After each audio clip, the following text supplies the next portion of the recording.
Mac guys, joined by John's running mate from Sports Illustrated, Ed Kracz, with his ghost decoration in the background, all ready for Halloween. Happy Halloween in advance to you, Ed Kracz. Nice, by the way. I'm a little frightened. I'm a little spooked. I did not see me being spooked by Sam Howell yesterday, but after the game, I said, "Oh my God, I should be blanking my pants." Yeah. He was that good. Eddie K, what you see in Sam Howell? I watched him play at North Carolina. I thought he was blatantly overrated, as a matter of fact, but he was damn good yesterday. What was it that tipped you off to Sam Howell? Well, first of all, happy Halloween. And, Jody, I'm sure you're going to go out at trick-or-treating as Sam Howell, I would hope, after what he was. If the Commanders had won the game yesterday, I might have had to do that. You're right. But since the Eagles won, I get to put the Sam Howell jersey away. Listen, I like what I liked about him at North Carolina was just his toughness, his moxie. I mean, this guy was able to run the football with no fear. He kept plays alive with his legs, and he was able to make plays down the field. And, I like that at North Carolina, and we've seen it in both games against the Eagles. I mean, he might not be the same quarterback against every other team. In fact, I know he's not. He hasn't been, not yet. But against the Eagles, I mean, you might want to induct him into the Hall of Fame tomorrow. Yeah, he plays against that bust ready.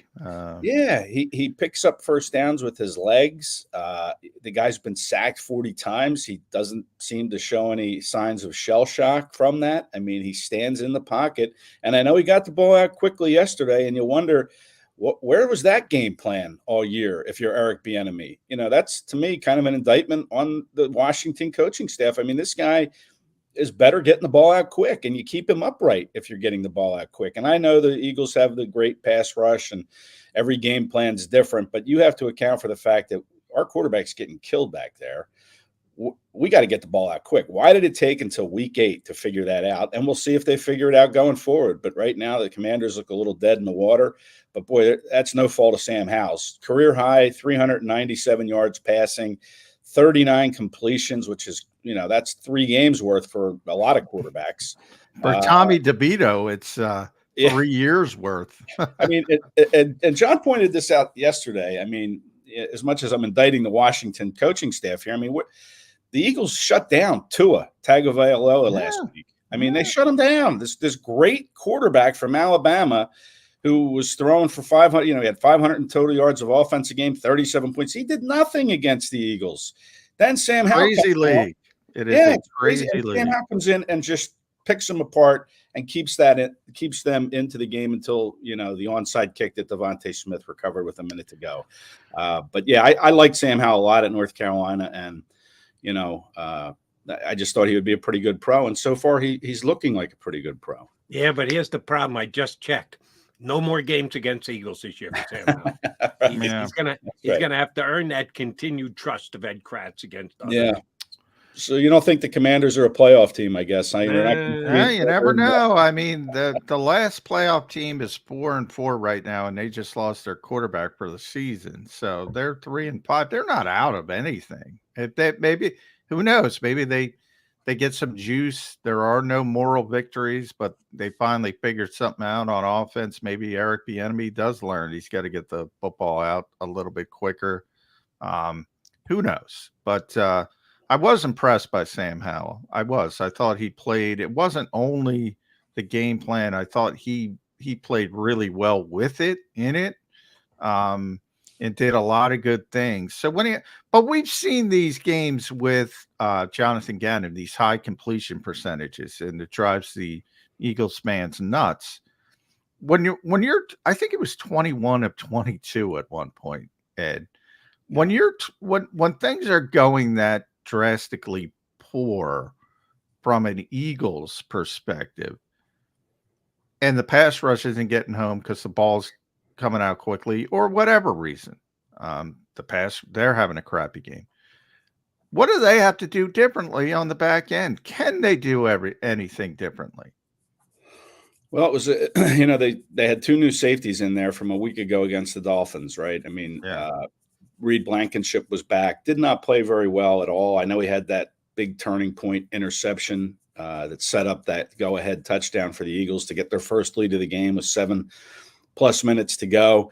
And then they had Kevin Byard in there. So, maybe it's just a matter of, playing together for a game or two until they can kind of communicate and learn how to communicate with one another. But, even Slay alluded to it after the game is we got to get that back 7 fixed, because it's not just on the secondary, but this to me is a weakness of the Eagles. I mean, how many completions did Sam Howell have over the middle of the field to guys on crossing patterns, or Logan Thomas, a very good tight end?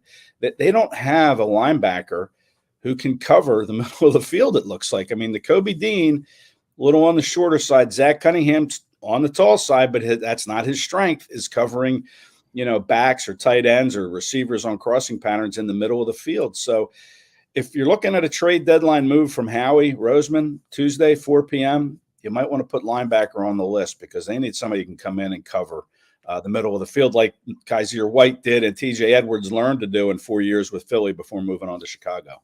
Understood. I got a question for you about the wide receiver of the Philadelphia Eagles, who's playing pretty well right now. A little bit of an understatement. I know he's referenced himself as 7'11", always open. I would like to argue that A.J. Brown is not always open. He's often covered, and he was covered yesterday, and it still didn't stop him from making 8 catches on 8 targets coming his way. He's unguardable right now. And who in the league, who possibly, and unfortunately, you got no Diggs coming in this week with Dallas. I don't think they've got any corner that's going to be able to come close to covered. Who can cover A.J. Brown in the NFL right now? Yeah, I mean, the Commanders' cornerbacks are young, and they tried, Emmanuel Forbes or God, they put Forbes back on him. What are they Well, doing to that poor kid? I mean, who else do you have? I mean, Benjamin St. Just, what's he, a second or third? Yeah, year but guy? at least he has I would have kept St. Just on him. Yeah, it's not going to work, but he's at least a pro player. It Forbes, didn't work. they destroyed Forbes. Yeah, St. already. Just was on him too. I mean, they rotated several guys on him, and AJ talked about it after the game. But who can stop him? I mean, maybe a veteran like a Jalen Ramsey. It's a shame he didn't play for the Dolphins last week to see. Nick Sirianni loves Jalen Ramsey, by the way. He loves AJ Brown too. Called him the best player in the locker room. Well, he should. Yeah, he also loves Kenny Gainwell. That's a good point. Yeah, maybe he's got bad. No, he does love AJ. AJ's great. I've been talking day one. I said final piece of the puzzle. AJ's playing at such a high level. In the conversation, certainly for being the best receiver in football. But here's the thing. Overall, we talk about Sam Howell, great game. Jalen Hurts, he targeted AJ and Devontae 15 times yesterday. 15 for 15. 15 for 15. Back in week 1, you've heard this, I know, multiple times, Ed. Whenever the Eagles have a big running game, over 200 yards, they do it because that's what the opposing defense is giving them. And what does everybody say that week? The detractors, Jalen's going to have to throw the ball. Jalen, at some point, he's going to have to do it against Patrick Mahomes. Well, he did it against Patrick Mahomes on the biggest stage. They didn't get over the top, but not because of him. Even if you want to talk about the turnover, he was arguably the best player on the field. And then yesterday, he's got the bone bruise on the knee, 319 yards, 4 touchdowns. There's your game. What else do people need to see? Devin McCourty had a quote on the Sunday night telecast on the Sunday night game, said that are they a run team? Are they a pass team? Philadelphia is a winning team. They just go and win games any way that they can. And I think that sums it up perfectly. I mean, You don't know. I mean, they haven't run the ball very well the last couple weeks, right?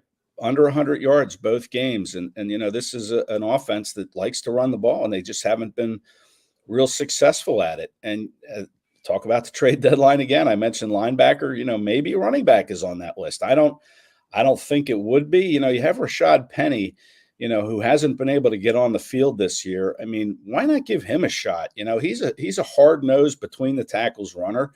I don't know why he hasn't had the opportunity to get out there and Kenny Gainwell show some juice, But they just haven't run the ball well. But like you said, Jalen Hurts and this knee injury thing, I think is overblown. I mean, I think Hurts, yeah, he threw a couple picks last week. He didn't throw an interception yesterday, but he had the fumble at the goal line.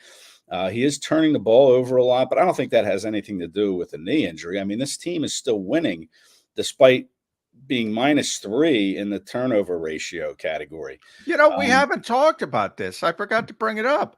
The tush push didn't work. Can we finally stop talking about it now? Now you don't have to ban it. No. We got to talk about it more because they went to the fake tush push. Yeah. And a perfect handoff to Swift for a touchdown. They've been holding on to the alternate play forever because they weren't going to run it until somebody stopped them. Well, they did, and they go, all right, we'll stick it up your nose another way. Here's another play for you. And Swift took it in on the option play. It was great. You just can't stop it. The only way you can stop it is if the Eagles stop themselves, and we saw it. You know, I thought it was a touchdown. Jalen ran into, was it Dickerson he ran into on the play? I don't know. I think Baldy just put it up. I think Dickerson knocked the ball out of his yeah. hands Well, I heard some people say, again, we're at FedEx Field, so we have no replays. We have nothing. It's Spartan existence. Although Josh Harris did a hell of a job. Better spread. Give Josh a tip of the hat. Thank you, Josh.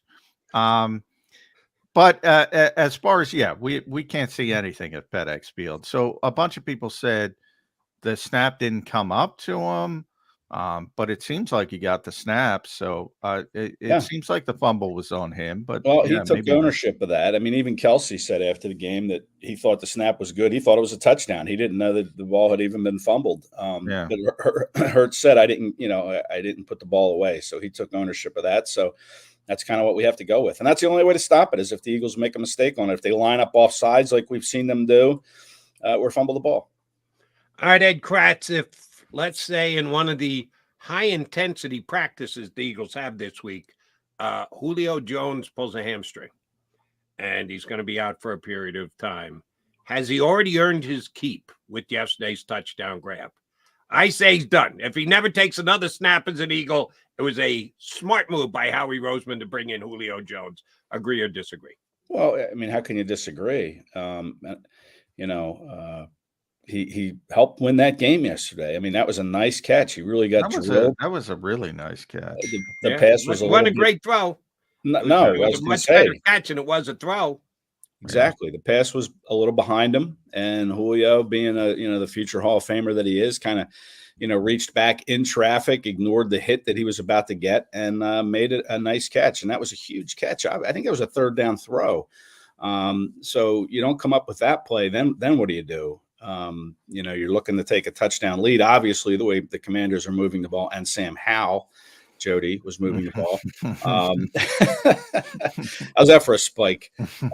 Canton bound, Sam Howell. I mean, huge. But listen, if he does get hurt, and listen, that's a big hypothetical. And Chip Kelly would say, I don't deal in hypotheticals. But if that were to happen, I think you keep him on the practice squad still. You put him on the practice squad IR, whatever you need to do. But I think he's deserved a spot on this team. The bigger problem would be who's. They got to elevate him. That's the bigger problem. They got one more game. They got one more practice, and then they got to make a decision. And we know what the decision is if he's healthy. Well, one more game, so they can elevate him for Dallas, and then you head into the bye week, so you have 2 weeks to push that decision off. But I listen. If he does get hurt in practice this week, who's going to be your other receiver? I mean, Olamide Zaccheaus is getting so many snaps, but he's just not producing any sort of catches. And then Quez Watkins, I think, is he going to even come back? I think he's got another game left on the IR, so they don't have to make that decision until after the bye. But who do you have? Britton Covey, Devin Allen. I mean, you have nobody. So you're looking at the don't criticize our guy Britton Covey. Another great punt return. I want to make note of that as well. Absolutely. Set up a touchdown, 25-yard return to midfield. Very well done after a 50-plus yard punt by Tress Way. But, I think, listen, Julio Jones, the issue is he's got to stay healthy because you don't have anything else to run in there if he gets hurt. Yeah. All I'm saying is Quez Watkins doesn't make that catch yesterday. Same play, same pass. No chance, no shot. Julio Jones pulled it in. Quez, ball speed coming off his hands. All right. We're down to mere hours before the trade deadline, and they didn't have to trade for Julio Jones. He was on the scrap heap. Shame on everybody else around the league. But then again, Julio was dictating things. What's your favorite way of describing Julio Jones as part of the mercenary market? Mercenary market. He's made a ton of money. He doesn't have to pay for the league minimum. He's ring chasing. That's dead on point with the way the Eagles and Julio Jones came together. If there's nobody else left out there on the mercenary market, Howie Roseman made a trade last week, got Kevin Byard. Got to work a little harder getting him up to speed this week for the game. Anything else up Howie's sleeve between now and tomorrow's deadline?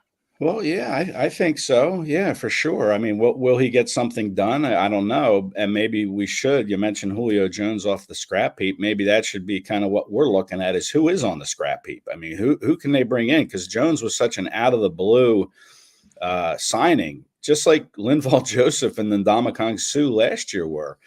So we should be kind of scouring the scrap heap to see if there is something there that can help, because maybe that's the route. If Jalen Carter is injured, who knows? And Ndamukong says he wants to come back.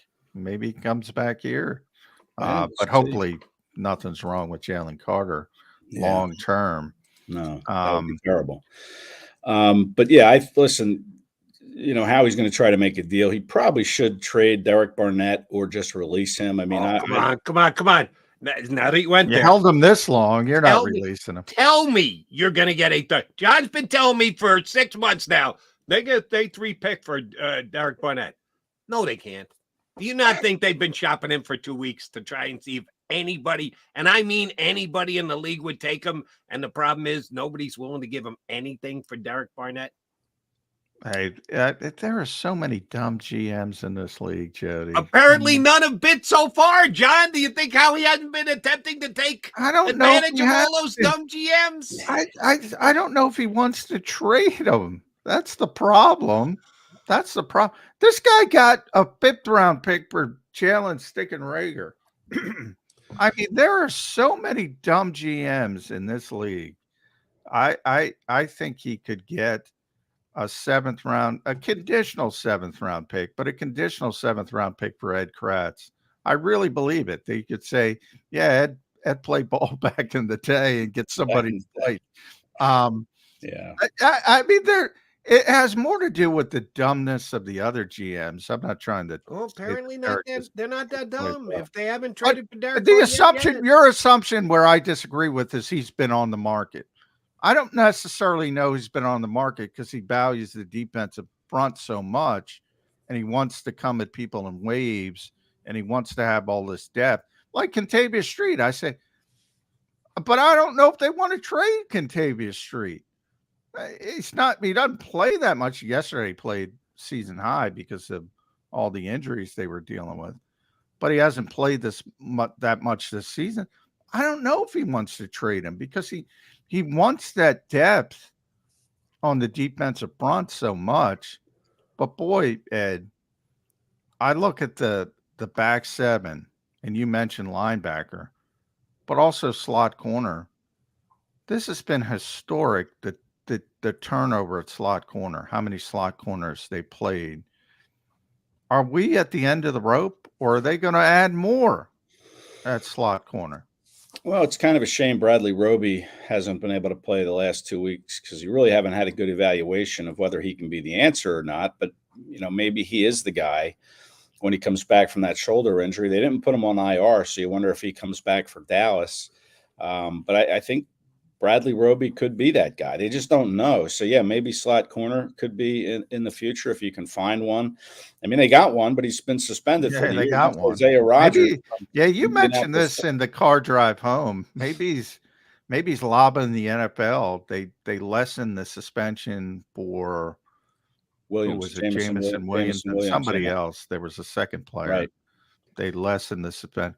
But I think he bet on football. So I don't know if they're going to. I think they were 2 different violations. Yeah, probably. I think he bet on football. Yeah, but I'm sure Howie's made that call and say, "Hey, this is harsh."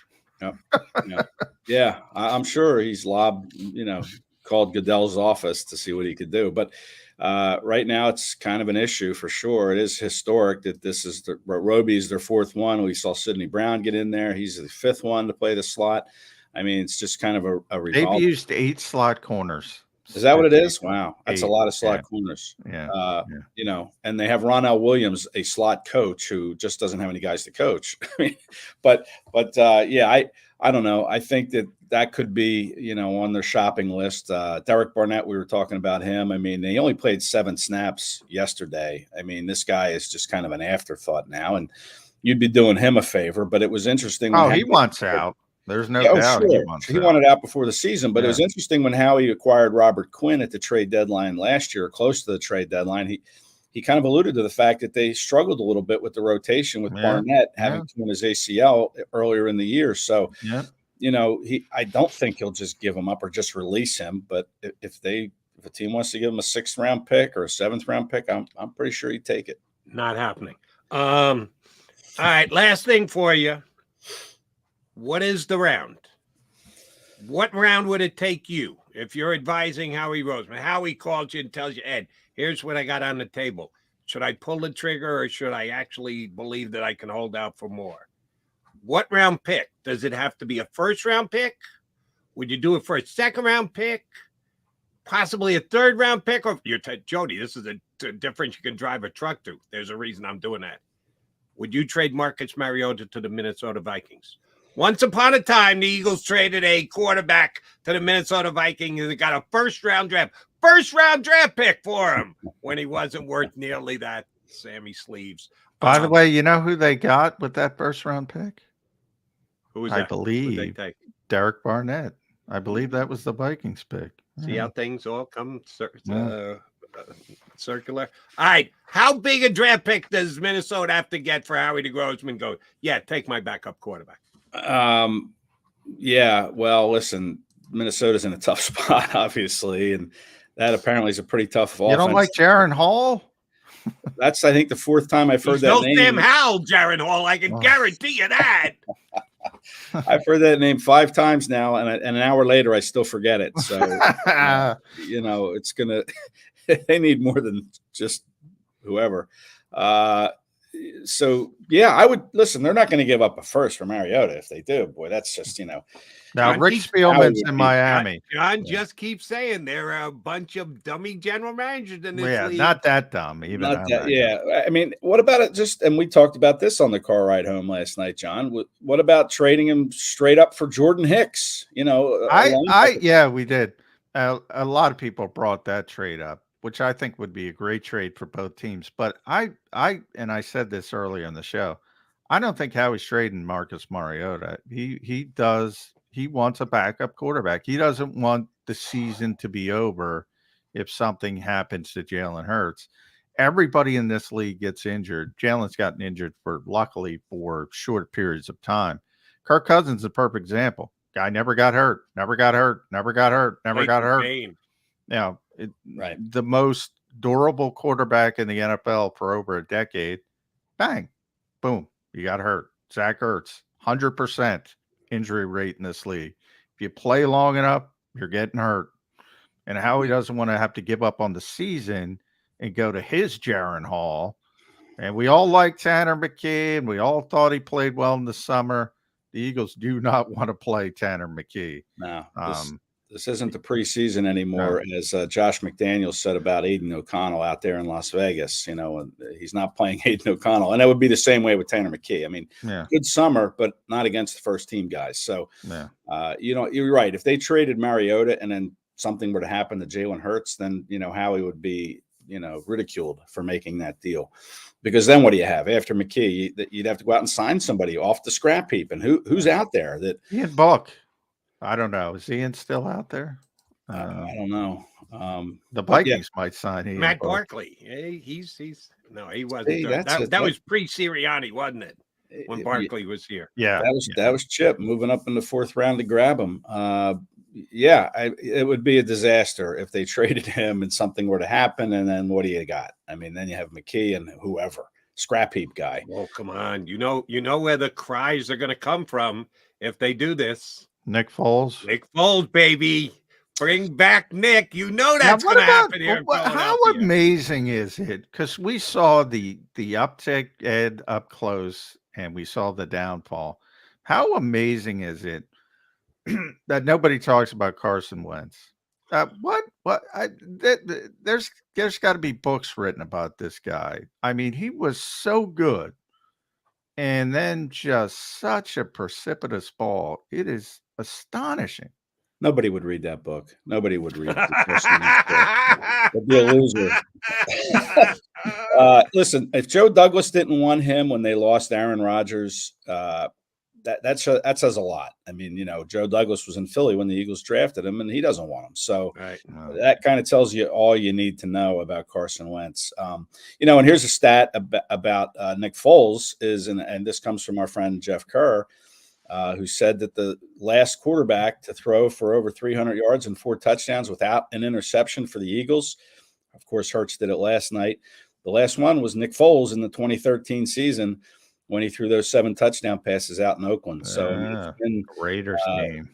Yeah, it's been 10 years since that happened. So, if you're going to go Nick Foles, let's dust that stat off and, see if he can recapture the match. Don't do that. Yeah, I think his house in Haddonfield is up for sale. So I tweeted this while you guys were toiling away in Washington. Jets-Giants could have been Tommy DeVito against Tom Boyle in the second half of that game yesterday. Tom Boyle. They'd rather have Tom Boyle at quarterback than Carson Wentz in New Jersey. Right. And charge tickets to see that game. I mean, come on.